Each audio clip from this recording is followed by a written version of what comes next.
आप सभी का स्वागत है फिर से आपके अपने योग विद्या चैनल में। दोस्तों, आज हमारे साथ एक ऐसे विशेषज्ञ जुड़े हुए हैं जो बताएंगे हमें किस प्रकार से काढ़े का सेवन करना है और किस प्रकार से काढ़े की व्यवस्था हमें हमारे इस रसोई घर से प्राप्त हो सकती है और उस काढ़े के अंदर किस प्रकार से हमारी जो इम्यूनिटी पावर है वो स्ट्रांग हो सकती है।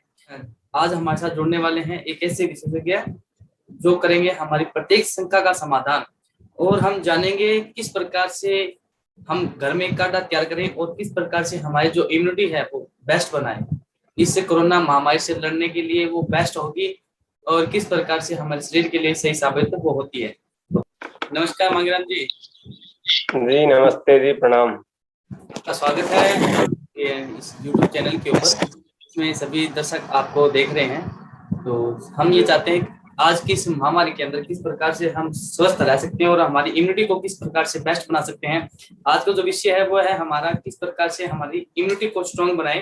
कौन सा घर में ऐसा संसाधन है या फिर औषधि है जिसके द्वारा हम काढ़ा तैयार कर सकते हैं, तो कृपया बताएं अपने। जी, सर्वप्रथम उस परमपिता परमात्मा की सूक्ष्म अनुभूति को अपने हृदय के अंदर आत्मसात करते हुए ओंकार नाद का 3 बार उच्चारण करेंगे।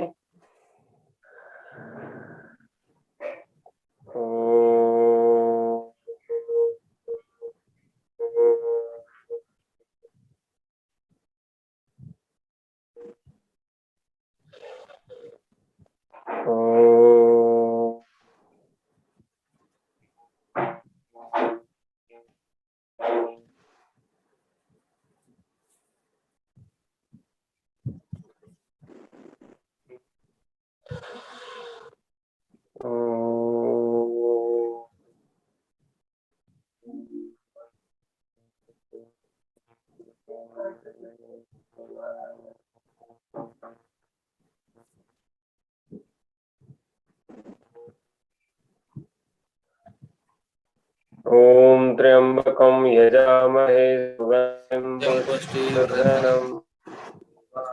वंदनात् मृत्युर्मुक्षीयमामृता।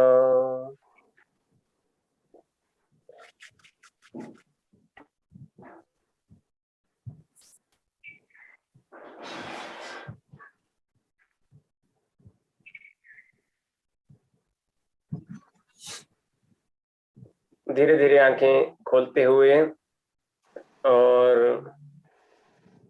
अपने जैसे हम उठने के बाद ये जो सामान्य क्रिया करना जो है हमारे पूरे दिन के लिए एक जो है इम्यूनिटी बूस्टर का ही काम करता है। तो नियमित रूप से हमें इस तरह के जो है क्रियाकलाप जो है हमें करना चाहिए प्रातः और सायंकाल। तो आज इस महामारी के दौर में जैसा कि आप सब लोग जानते ही हैं कि सरकार द्वारा या स्वास्थ्य विभाग द्वारा या मीडिया द्वारा जो चीजें आपको देखने को सुनने को मिल रही है उससे हर कोई जो है आज असामंजस्य की स्थिति में है कि इतनी जानकारी मिल रही है, इतना सब कुछ होने के बावजूद व्यक्ति जो है, इतने संसाधन होने के बावजूद व्यक्ति जो है अपने आप को असहज महसूस करता है। तो जहां तक मेरा इसमें व्यक्तिगत अनुभव है और कि जो कोविड जो बीमारी फैल रही है एक संक्रामक रोग के रूप में जो है ये तो संचारित रोग है, तो इसमें वो लोग ज्यादा प्रभावित हो रहे हैं जो लोग कृत्रिम जीवन शैली को जी रहे थे, आर्टिफिशियल लाइफ स्पेंड कर रहे थे, वो कहीं ना कहीं इससे ज्यादा प्रभावित है। जो सूर्य की धूप से या जो है ताजा भोजन से या ऑर्गेनिक फूड से जितने दूर हैं, योग प्राणायाम से, आयुर्वेद से, भारतीय संस्कृति से, वो लोग कहीं ना कहीं इसमें एज कंपेयर दूसरों के कहीं ना कहीं ज्यादा प्रभावित हैं। नहीं तो दूसरा ये भी हम देख रहे हैं कि जो रिकवरी रेट है वो 80-90% तक जो है वो हमें देखने को मिल रहा है और डेथ रेट जो है वो बिल्कुल ना के बराबर है। लेकिन जो भय की जो स्थिति है वो बहुत ज्यादा बनी हुई है। कोविड के केस लगातार बढ़ते जा रहे हैं, रिकवरी रेट भी बढ़ रहा है और लोग ठीक भी हो रहे हैं, लेकिन इन सब के बीच में भय का जो माहौल है वो कहीं ना कहीं व्यक्ति की दिनचर्या को प्रभावित कर रहा है। यानी कि तो आपका कहने का सबसे पहले हम मतलब ये है कि अगर व्यक्ति जी भय से ग्रस्त है तो भी उसका मतलब कि कहीं ना कहीं हम्म शरीर उसका मतलब कि गलत इफेक्ट पड़ रहा है शरीर के ऊपर। जी देखो, कहीं ना कहीं जो है भय जो है एक आपको कोई कार्य दे दिया जाए और उस कार्य में जो है आप उस कार्य के पीछे आपको एक भय जो है वो के मद्देनजर रखते हुए उस कार्य को आप कर रहे हो, भय की दृष्टि को देखते हुए, तो उस काम में आप ध्यान तो दोगे, लेकिन आपका पूरा जो ध्यान है, पूरा जो उसका फोकस है वो आपको उस फियर को क्रिएट करवाता रहेगा। तो उस काम को आप पूरी आत्मसात नहीं कर पाओगे, पूरा जो है तन्मयता से नहीं कर पाओगे। ऐसा ही कार्य इम्यूनिटी का है, ऐसा ही कार्य हमारे स्वास्थ्य का है। तो हम हमारा जो मेन फोकस है वो कहाँ है? हमारा पूरा फोकस जो है वो कोविड को लेकर के उससे प्रबंधन में नहीं है। हमारा जो पूरा ध्यान जो है वो जितना एडवर्टाइजमेंट दिखाई जा रहा है, जितना जो है इसका प्रचार प्रसार जो भी मतलब मीडिया के माध्यम से देखने को मिल रहा है उस पे है कि भाई इतने लाशें जा रही हैं, इतना ये हो रहा है, ऑक्सीजन की सप्लाई कम हो रही है, ये है वो है। अरे भाई, जो व्यवस्थाएं हैं वो तो उनमें आप और हम क्या कर सकते हैं बताओ? हम तो केवल इतना कर सकते हैं कि सरकार द्वारा, स्वास्थ्य विभाग द्वारा, आयुष मंत्रालय द्वारा जो गाइडलाइन जारी की गई है उसको फॉलो करें, उसका पालन करें, तो हम जो है उससे ग्रस्त ही नहीं होंगे। लेकिन उसको बार बार देख करके भय से ग्रस्त हो रहे। भय में क्या होता है कि हमारे जो पूरा एंडोक्राइन सिस्टम है वो नेगेटिव जो है वो हार्मोन्स जो है वो हार्मोन्स की जो सक्रियता है वो नेगेटिव रूप में जो हमारे शरीर में स्रावित होने लग जाती है।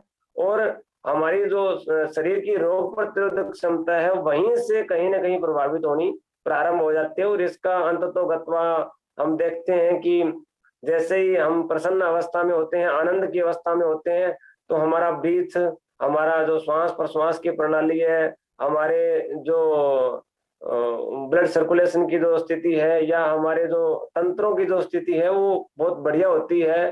जितने भी वाइटल ऑर्गन्स जो है वो अच्छे से काम करते हैं। लेकिन जैसे ही हम कहीं भय की स्थिति में होते हैं या कहीं ना कहीं हम जो है वो क्रोध की स्थिति में होते हैं या किसी ऐसे मनोभाव में जब हम होते हैं तो हमें अनुभव होता है कि हमारा जैसे क्या होता है, कई इतने डर के मारे जो है वो हम बचपन में मतलब आपने सुना ही होगा कि जैसे बच्चे जो है किसी को इतने ज्यादा फोर्स जो है करते हैं, डराते हैं, तो बच्चों का जो है वो यूरिन निकल जाता है। तो उसका प्रभाव कहाँ हुआ कि वो किडनी तक जा लिया। देखो कहाँ से उसका मस्तिष्क में उस बात को एनालिसिस किया, फिर जो है पूरे उसके जो है वो हार्मोनल सिस्टम पे उसका इफेक्ट पड़ा, फिर जो है वो किडनी पे पड़ा और फिर वहां से यूरिन जो है वो पास आउट हो गया। तो क्या हुआ भाई? थी तो एक सामान्य सी बात ना। तो ऐसे ही क्या है जो हमें देखने को सुनने को मिल रहा है वो हमारे मनस्पटल पर बहुत ज्यादा प्रभाव डालता है। देखो ये तो बात थी कि ये जो भय का माहौल है वो हमारे इम्यून सिस्टम को कहीं ना कहीं प्रभावित करता ही है। तो देखो समस्याएं हैं और समस्या का हर कोई जिक्र कर रहा है, लेकिन हम समस्या को समस्या का जिक्र न करते हुए हम इसके समाधान पर अगर हम जाएं तो कहीं ना कहीं ज्यादा सार्थक रहेगा ये जो हमारा सत्र है। तो सर्वप्रथम ये देखते हैं कि भाई जो न्यूज है वो आप देखना बंद करें, कोविड से रिलेटेड जितनी भी हैं। और व्हाट्सएप, फेसबुक, जितने भी प्रचार के माध्यम है उसमें 70 to 80% लोग क्या कर रहे हैं कि वही नेगेटिविटी जो है स्प्रेड कर रहे हैं, नेगेटिविटी का जो है प्रचार प्रसार कर रहे हैं। तो कहीं ना कहीं जो है हर व्यक्ति सोशल मीडिया से जो है वर्चुअली जो जुड़ा हुआ ही है, तो उसका दिनचर्या जो है प्रभावित होती रहती है। तो सबसे पहले इनको अवॉइड करें। और करने योग्य कार्य क्या है? प्रातः काल ब्रह्म मुहूर्त में उठें, सूर्य उदय से करीब 1 से 1.5 घंटा पूर्व जो है उठ जाएं और ऊषा पान करें। जितना आप जो है आपको आपकी बॉडी अलाउ करती है। और तो आप 1 गिलास 1 कप जितना आप आराम से उसको बैठ करके पिए। फिर उसके बाद शौच आदि क्रिया से निवृत्त हो करके और आप जो है कुछ समय योग, प्राणायाम, ध्यान जो है इसका अभ्यास करें। और इसके साथ साथ जैसे कि हम उठते हैं तो जो चाय हम पीते हैं उसकी जगह एक जो है काढ़ा आयुष मंत्रालय के द्वारा ही जो है बताया गया है। और आयुर्वेद में और भी बहुत सारे ऐसे इम्यूनिटी को जो है बूस्ट अप करने के लिए और कफ संबंधी व्याधियों को दूर करने के लिए, क्योंकि अभी बसंत ऋतु है तो जो कफ जो है प्रकोप का काल है, तो ऐसे जो है खांसी, सर्दी, वायरल ये व्याधियां होना सामान्य सी बात है।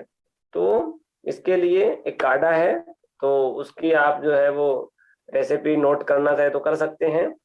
तो उसमें आपको क्या लेना है, 2 काली मिर्च और 1 लौंग उसमें डालना है, 5 से 7 पत्तियां उसमें आपको तुलसी की डालनी है और एक छोटा टुकड़ा जो है आपको दालचीनी का, या पीसा हुआ है तो 1 चुटकी भर, जितना 1 चुटकी के अंदर आए उतना उसमें दालचीनी का पाउडर डालना है। और उसमें छोटा सा एक टुकड़ा अदरक का, नहीं तो उतनी ही मात्रा में जो है 1 चुटकी भर उसमें सौंठ का पाउडर भी हम डाल सकते हैं। और फिर इसको बॉईल करना है। बॉईल करने के बाद जो है फिर उसको छान करके इस पूरे काढ़े को फिर उसमें 1 चम्मच आपको शहद मिलाना है। तो इस तरह जो है ये कफ संबंधी जितनी व्याधियां हैं, खांसी हो रही है, शुष्कास है, जो है सूखी खांसी है, जुकाम है, वायरल फीवर है और शरीर के अंदर जकड़न है, तो उससे आपको जो है वो इंस्टेंटली राहत प्रदान करेगा, इम्यूनिटी को भी बूस्ट अप करेगा। और इसके साथ साथ जो है ताजा भोजन करें, संभव हो जैसे 10 बजे से पूर्व जो है भोजन कर लें। और इस भोजन में आप देखो कि जीवांश जो है वो ज्यादा हो, जो मृत पदार्थ उसमें कम हो, प्रोसेस किया हुआ पदार्थ कम से कम हो और ताजा मिले, वो ज्यादा बेटर है। इसमें हल्दी आजकल बाजार में मिल रही है, ताजा अदरक मिल रही है, दूसरे जो है सलाद भी आपको जो है टमाटर है, जितने भी सैलिड्स हैं वो मिल रहे हैं। और आप लस्सी भी ले सकते हैं किन्हीं को कफ संबंधी अगर व्याधियां नहीं है। अदरवाइज आप जो है गुनगुना पानी है और है, तो ये इन सब चीजों को खाद्य पदार्थों के साथ जो है आप सेवन कर सकते हैं। और इसके साथ साथ एकांत सेवन, भीड़ भाड़ में न जाएं, शास्त्रों में ऐसा वर्णन है पूर्व में, संक्रामक रोगों को फैलाने में बहुत ज्यादा भीड़ जो है वो सहायक होती है, इसलिए जो एकांत स्थान पे निवास करें। और जो ऋतुचर्या बताई गई है उस ऋतुचर्या को जो है पालन करें, शहद का सेवन करें। शहद के साथ साथ अन्य कोई आंवला जिसके अंदर मुख्य घटक है ऐसा कोई रसायन आप जो है वो ग्रहण कर सकते हैं। और नकारात्मकता से आप दूर रहें, जितने भी आपके मित्र हैं, गण हैं, जितने भी जो भी लोग हैं, जहां से अभी नकारात्मकता आपको सुनने मिल रही है उनको तुरंत अवॉइड करें, वो आपके किसी कार्य के नहीं है। क्योंकि अब इतनी जो है कोलाहल के समय में अगर वो नकारात्मक स्थिति को नहीं छोड़ पा रहे हैं तो वो किसी कार्य के नहीं है, तो उनका त्याग करना ही, उनकी उपेक्षा करना ही उचित रहेगा। और इस समय आप जो है ज्यादा किसी इस तरह के विचार को लेकर के बार बार चिंतन न करें, कोई ऐसा कार्य जरूर करें जिसमें आपकी रुचि हो, जैसे संगीत सुनना है, जैसे जो है बुक्स रीडिंग का कार्य आप कर सकते हो, जैसे कोई चीज बना सकते हो। तो मैंने कल ही जो है एक मिट्टी का हवन कुंड तैयार किया है, तो आज वो जैसे सूखता है उस पर गोबर की लिपाई करेंगे और दैनिक यज्ञ जो है वो हम प्रारंभ कर रहे हैं। तो ऐसे कोई भी कार्य जिसमें आप जो है फिजिकली और मेंटली उसके अंदर जुड़ जाएं, तो आपको आभास ही नहीं होगा कि जीवन में जो है वो दुनिया में, संसार में, आपके आसपास जो है वो भाई इतनी नेगेटिविटी फैली हुई है। बीमारी भी क्या है, एक नकारात्मकता है, आरोग्यता का है, सकारात्मकता है।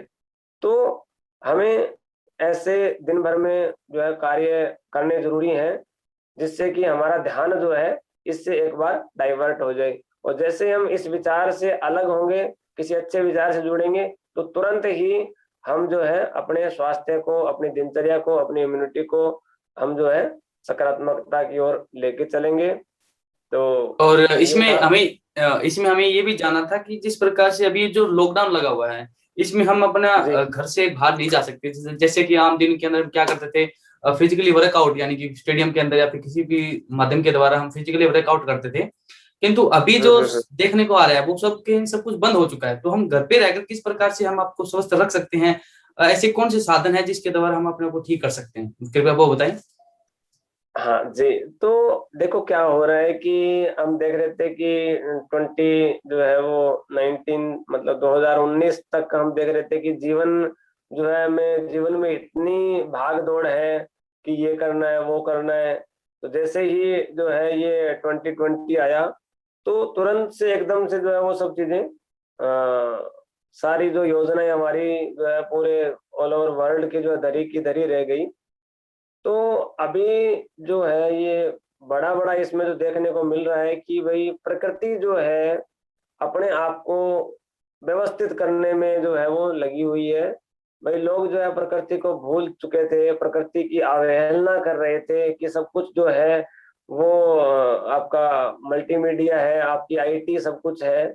तो अब प्रकृति कहीं ना कहीं अपने आप को व्यवस्थित कर रही है और वो ये संदेश दे रही है कि भाई ठीक है, आप आईटी को चुने, आप जो है वो साइंस और प्रौद्योगिकी को अपने जीवन में जो है वो ढालें ताकि आपका जीवन सरल हो, लेकिन आप जो है मेरे साथ भी जो है सामंजस्य बना के रखें। तो आज हम देख रहे हैं कि ऑक्सीजन की जो है वो कमी हो रही है। तो भाई ऑक्सीजन आ कहाँ से रही है? पीपल थे, जो है तुलसी का पौधा था, और ऐसा कोई घर नहीं था। आप भी आज भी देखोगे मध्य प्रदेश में है या आपका साउथ का जो एरिया है, और यहाँ जो है वो हर घर में वृक्ष आपको मिलेगा। लेकिन अब बड़े स्तर पे हम देख रहे हैं कि लोग जो है इन सब चीजों की अवहेलना कर रहे हैं। इनकी पीपल की पूजा होती थी, तुलसी की पूजा होती थी, तो पूजा का कारण आज देखो सिलेंडरों की जो है वो ऑक्सीजन सिलेंडर की, डॉक्टर्स की पूजा हो रही है। तो कहीं ना कहीं भाई उनका जो मेन रिसोर्स था ऑक्सीजन का वो वही था, तुलसी और जो है जितने भी पेड़ पौधे थे वही था। लेकिन हम उनसे इतना दूर चले गए, इतने वृक्षों के अंधाधुंध कटाई कर दी, और आज भी जो है वो आदिवासियों को वहां खदेड़ने का जो है कार्य जो है सरकार निरंतर कर रही है। तो ये सब जो है वो प्रकृति माँ का एक प्रकोप के रूप में जो है ऐसा मुझे लग रहा है कि ये सब हो रहा है।